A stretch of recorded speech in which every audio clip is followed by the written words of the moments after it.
Namaste, Prashant sir. Namaste. Namaste. We start this discourse with a small prayer and tribute to the invocation of Patanjali.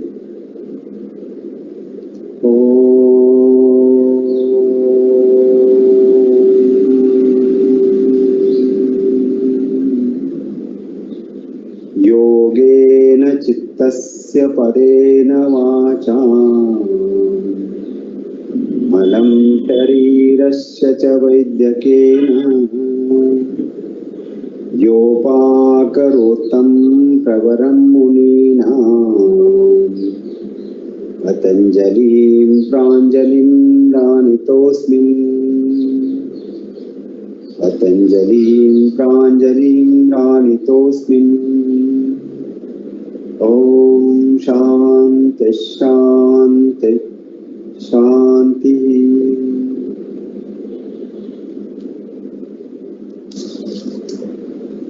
परम आदरणीय श्री प्रशांत अयंगार जी, भारत सरकार के on behalf of Ministry of Ayush Government of India and also on behalf of Morarji Desai National Institute of Yoga, it's my privilege to welcome you heartily for this discourse which is being conducted and as part of the International Day of Yoga celebrations. It's our proud privilege always to listen to you, and Guruji and the whole Iyengar Guruji's family is always with us to promote and help us in the many ways with Ministry of Ayush, especially with our institute. I cherish the memory of teachings of Guruji and also with you, and from last more than 30 to 35 years I have a privilege of associating with the Ramamani Iyengar Memorial Yoga Institutions. Prashant S. Iyengarji is the director and head the Ramamani Iyengar Memorial Yoga Institution, Pune, which had won the first Prime Minister Yoga Award for outstanding contribution for promotion and development of yoga in the year 2017. Prashant ji is the son of renowned Yogacharya, Padma Vibhushana, Dr. B.K.S. Iyengar ji, popularly known as Guruji. He was exposed to yoga from early childhood and took to yoga in his teens in the late 1960s. He was an erudite scholar of yogic texts and Adhyatmic scriptures. He is a prolific author and has many titles to his name. His command over language and lexical skills makes him an effective communicator. Firmly grounded in the scriptures, he brings a fresh perspective to the philosophy of yoga based on personal experiences from his yoga practice. As a yoga teacher, he is able to view the practical aspects with the philosophy of yoga texts so that his students can assuredly experience the yogic states. Prashant ji, all his time and efforts are dedicated and directed towards yoga education in the subject of yoga and through exploration in asana and pranayama practices. He is also virtuoso violinist and Master Lord Yehudi Menuhin was so impressed with his presentation that he presented him a replica of his Stradivarius violin. I personally know Sri Prashant Iyengarji from many years. I am the true follower of his teachings. He wrote several books. He is a very silent, he has not come to the public, but those who come in contact with his teaching, they ever remember Sri Prashant ji, and he is very well established, a teacher follow strictly the scriptures and his own personal experience. Now he has the responsibility of taking up the lineage of the traditions, and he is ably guiding the students all over. The Iyengar Yoga family will be enriched by his enriched knowledge and his able mentorship. With these few words, sir, I once again welcome you and request you to discourse today with enlighten all our viewers with your vast knowledge and practical experience in the field of yoga. Shri Prashant Iyengarji. Namaste. Thank you very much. First and foremost, my venerations and salutations to this great nation, Bharatavarsha, for having generated timeless culture, ethos, wisdom, religion, philosophy for the making of the man. My revered salutations to the seers and sages of the Lord and the saints who appeared in all the eras and have been appearing in all the eras to protect our culture, to protect our ethos. My venerations to all the Bhagavatas.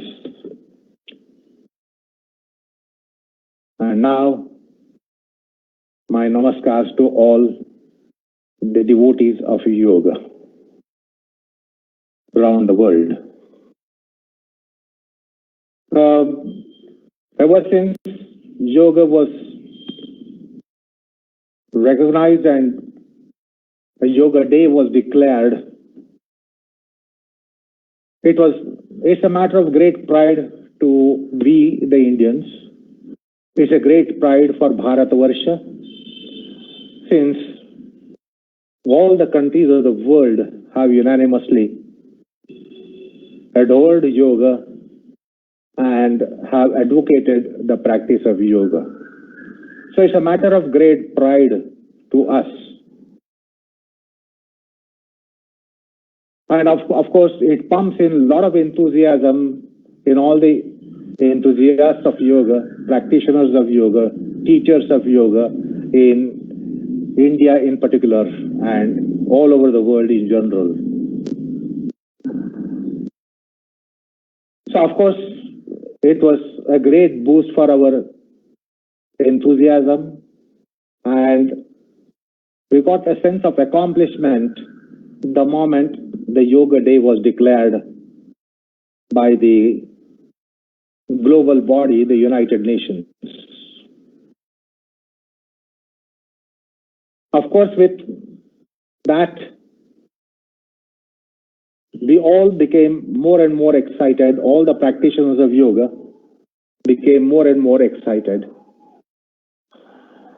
And when there is such an excitement, and when it is such a kind of attainment to the country, attainment to the people of the nation, people of this country, and all the Indians, the proud Indians, it is very possible and probable that we can go overboard in propagating the subject of yoga.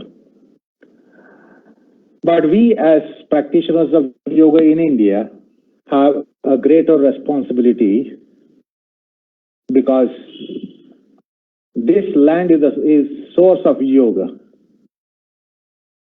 And we have the ethos and culture which is required for yoga. And therefore, we must first become aware of our responsibilities when we are going to play a lead role in movement of yoga globally. And it is all possible and probable that with our fervor, we can become over-enthusiastic, since our subject of yoga got recognition all over. We can go overboard quite very, very probably, very possibly. So we need some kind of alert here and identify our responsibilities. The yoga has been popular for last nearly 120 years, 150 years, right from the days of Swami Vivekananda. The world was drawn towards yoga, and many masters in the world propagated yoga all over the world, including my father, Yogacharya B.K. Iyengar, and many other yogis. And yoga was presented to the global society. And yoga was propagated and promoted in a kind of consumer package that it is good for health and well-being. The whole world has accepted that yoga is good for human health, all-round health, comprehensive health. As it is fashionable to say, it is physical, mental, spiritual health. That's the comprehensive health. The world has recognized it. Now we don't have to use the same kind of motivating factor. Now we need to induct the world to the classical yoga, the timeless yoga, which is based on eternal values and not transitory values. The entire yoga fraternity proudly uses the name of Patanjali and drawing the lineage to sage Patanjali, Lord Patanjali, who expounded the subject of yoga through his treatise, Patanjali Yoga Sutras. So on one hand, we are trying to claim our lineage to the sages of the Lord, seers of the Lord, including Patanjali Mahamuni. And on the other hand, we are saying that this is good for day-to-day health, it is good for well-being, physical well-being, mental well-being, and it is fashionable to again say spiritual well-being. But now we need to understand and delve deep into Patanjali Yoga Sutras. Nowhere yoga is said to be good for our health. It has greater endowments. Health is an incidental thing, that the health too will come by a process of yoga. However, yoga is not for health, physical health and mental health. But physical and mental health is in fact by yoga. So yoga is not for it, and we are still using that as a signature term, signature statement to draw the people towards the subject of yoga. Yoga is for evolving consciousness. Yoga deals with the whole chitta as such, for which there is no English term. Chitta is the whole mind stuff, timeless mind stuff, not just psychological mind, not just psychological mental mind, not just temporal mind, not just the cerebral mind, not the empirical mind, but the whole mind stuff, which is timeless, which is eternal. So Patanjali is dealing with chitta, the chitta samskar, chitta samskruti, culturing of the chitta, and the seasoning of the chitta, rather than the well-being in mundane life for mundanity. So we need to make the world come out of that illusion that yoga is not for just physical, mental health, or as I repeat, physical, mental, spiritual health, but that is going to be an outcome of the process of yoga. So yoga is for a greater purpose. It is to inculcate the values of humanity, eternal values of humanity, and it will be a byproduct what we are advocating that yoga will give the physical, mental well-being here and now in this world. Yoga is not just for us in this world. Yoga will be good for us in all the worlds, in all the times. We will be moving from world to world according to very yogic philosophy. Now, basically Patanjali is a darshana. It is darshana means a system for self-realization. So it is a darshana, a philosophical system, rightly called in Indian tradition as darshana rather than tattva jnana. It is much more than tattva jnana, darshana as well as tattva jnana together. Yoga means modern man today just thinks of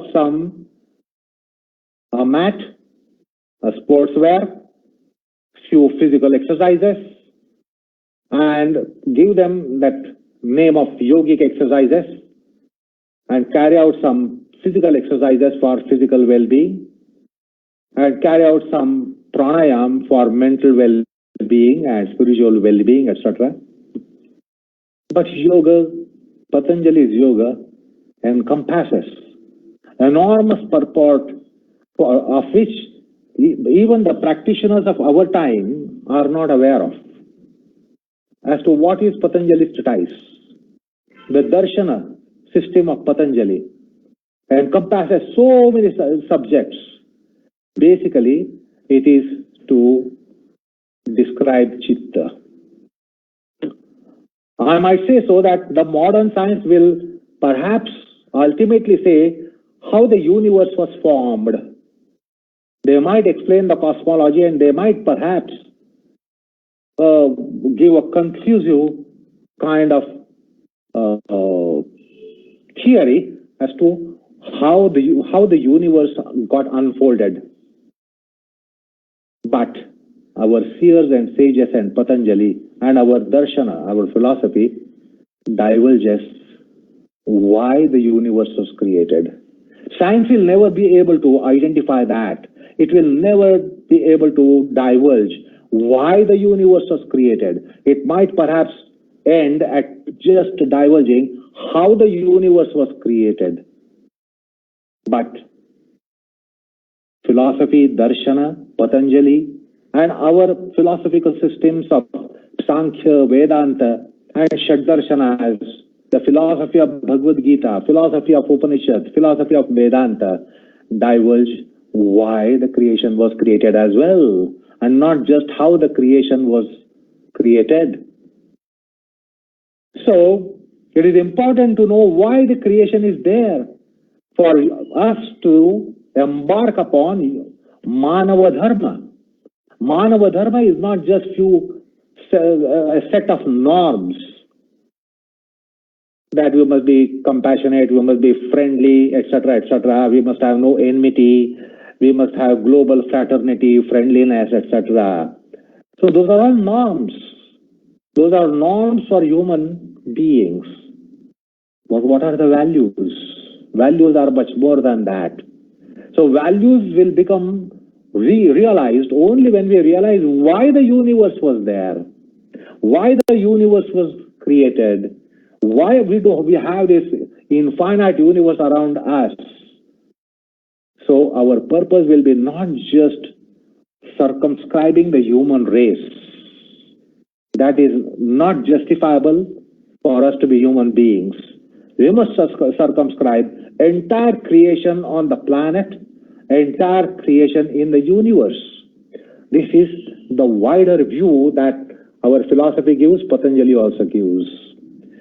Otherwise, Patanjali, we have very narrow view of it. Ashtanga Yoga, Yama Niyama Asana Pranayam Pratyahara Dharana Dhyan Samadhi is Patanjali's yoga. That is one aspect of yoga in Patanjali's treatise, and to understand the yogic ethos of yoga, culture of yoga, we must understand all those aspects of metaphysics. Patanjali has basic precepts on metaphysics, basic precepts on metapsychology, not just our empirical psychology, not just our cerebral psychology or mind, but the whole metapsychology, the universal mind, even the mind of creator. We need to understand the mind of creator to understand the why about creation. Patanjali has circumscribed all that. So let us become aware of Patanjali's treatise rather than sticking to a sticky mat and couple of props and then sportswear and do something, call it yoga, and take the fingers of the nose and do something with the breath, in breath and out breath, and say that it is pranayam. If I may say so, we make a mockery that we take our fingers to the nose and tilt the natural straight nose, tilt it and do the breathing and say it is pranayam. We almost deviate the septum and then say we are doing pranayam. It is mockery. It is mockery indeed. God has given straight nose. Why do you want to tilt the nose? To block your one nose, why are you tilting the nose? So, therefore, we must understand the ethos. We have to see that we Indians must now include the study of entire realm of yoga, the timeless texts which have come to us in the scriptures and the literature from the seers and sages and saints. We are very rich in Adhyatmic literature.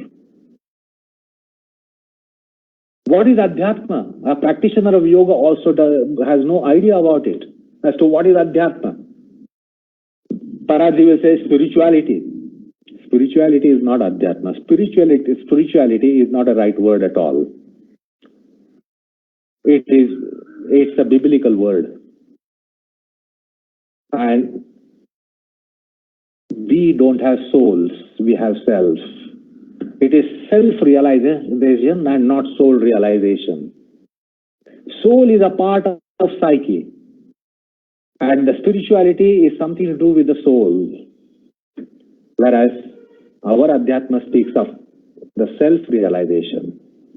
We are not soul, we don't have soul, we have ourself. This self is eternal self. It is metaphysical entity. So Patanjali speaks about Purusha, speaks about Prakriti.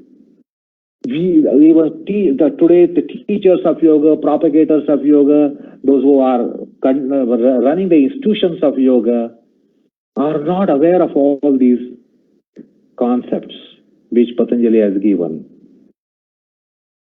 Basically, we have such a rich literature.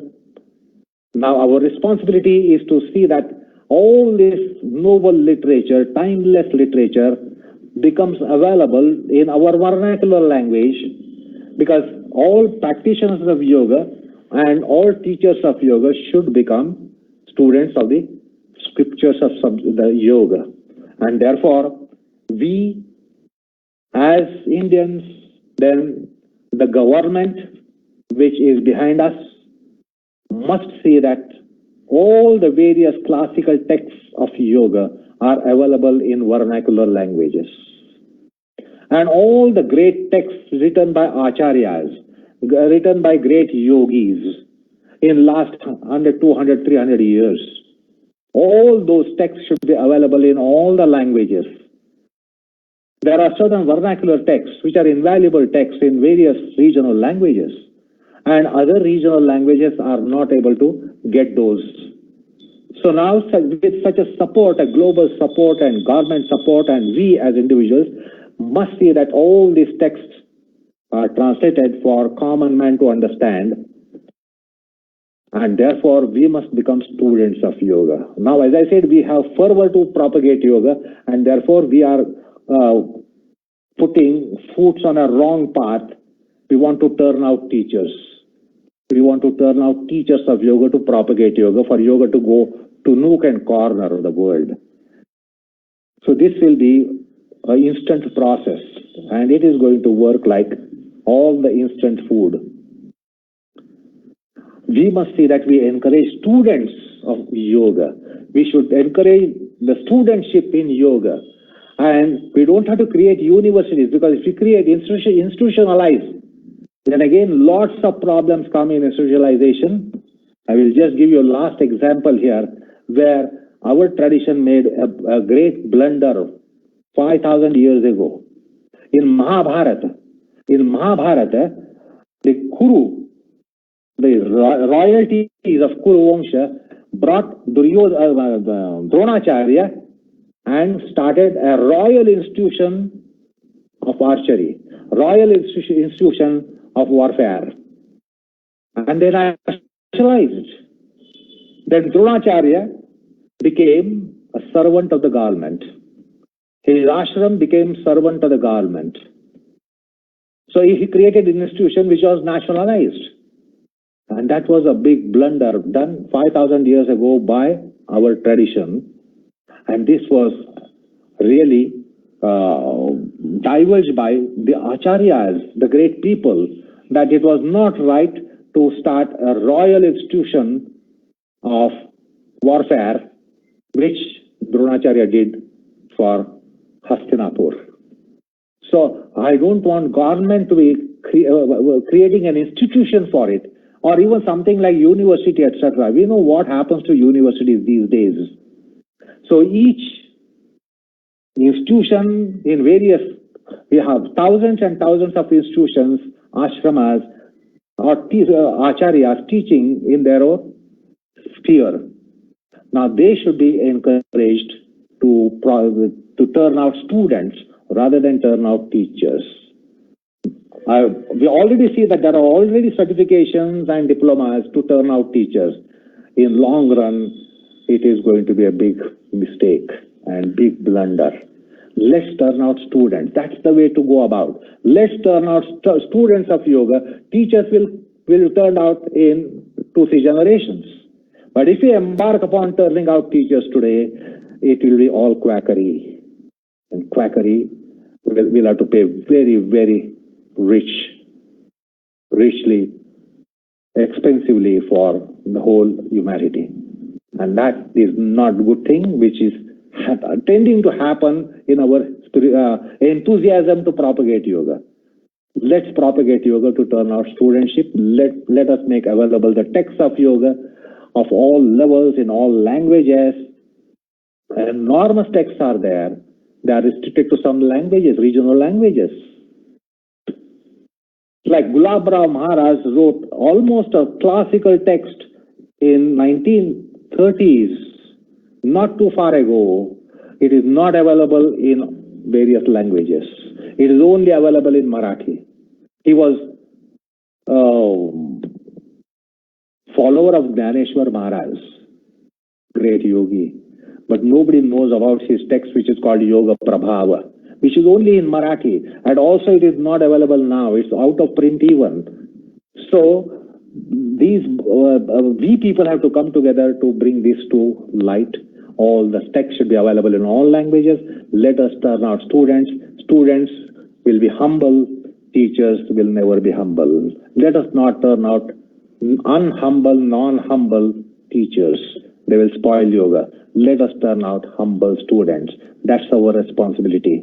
We have to take a lead role to propagate yoga, classical yoga, not fashionable yoga, not consumer yoga. Let us not package it for the global appeal. The whole world is aware now. It's good for health. We don't have to convince them. It's good for our physical, mental, or spiritual health. We don't have to convince them. Let's try to bring to light the great wisdom of the Lord, Gospels, saints, sages. They have written so much. Let's bring it to light. That's our responsibility, to turn out good students. Let's encourage studentship, not teachership, so that we will not be on wrong footings. With that, I end my few words. Thank you very much. Namaskar. Thank you very much, Prashant sir, for your enlightening talk. I gathered two important points. One is I do agree that we have to make all the text in different languages. Yeah. So not only in Sanskrit, but we have many Indian languages. I know in Marathi, True. and Marathi, Kannada, and in Gujarati, Bengali. We have very, very rich text from last 2,000-3,000, not only in the present one. So I See, the globally recognized Guruji's book is not available in Indian languages. Indian language. Few languages. Only few languages. Not available. Yes. So like that's a big task, and definitely we'll plan from Ministry of Ayush. So how we can make it make them available. This is one thing, and most importantly, you draw a line on the studentship. So that's a very, very underlying remark you made it, and we have to concentrate more on students than the teachers. That's a very, very you have a rich experience, and definitely it is a very, very path-breaking statement that we have to encourage the studentship than the teachership. So that, so that will turn out humble clan rather than non-humble, perhaps arrogant clan. Being teachers. Yes, teacher must be first student, then throughout. Then only he can teach, otherwise he cannot. That humbleness is a quack. So that Guruji also taught that, and I'm really delighted because not only I'm the student of the Iyengar Guruji and the whole family, and he is a father figure for me, and he guided me and motivated me. And he blessed me, and the same thing continuing from your side also. You are a great teacher. So I am reading your books and following your teachings, and we are adopting in our institute, and we are promoting Guruji's teachings as maximum as possible to the world community. And this is a yajna for all of us, and we all join, and definitely will take your scholarly words and to realize it. Not scholarly, I am a student of the subject. Yes, so for us, you are a scholarly person, and no doubt about it. You are so humble and very inclined, sir. With these few words and many more such type of books I am expecting from you, and I think so. Now the personal one remark after Gitaji and Guruji, and you have a lot of responsibility, and we are all with you, and we want to take that Guruji's teachings and your teachings to the new heights. So anything from our institute or from Ministry of Ayush, we are there, and always be with us and guide us. So with these things we can work together. Let's all work together. Thank you. Thank you, sir. Namaste. Namaste. Thank you very much. Om Shanti Shanti Shanti.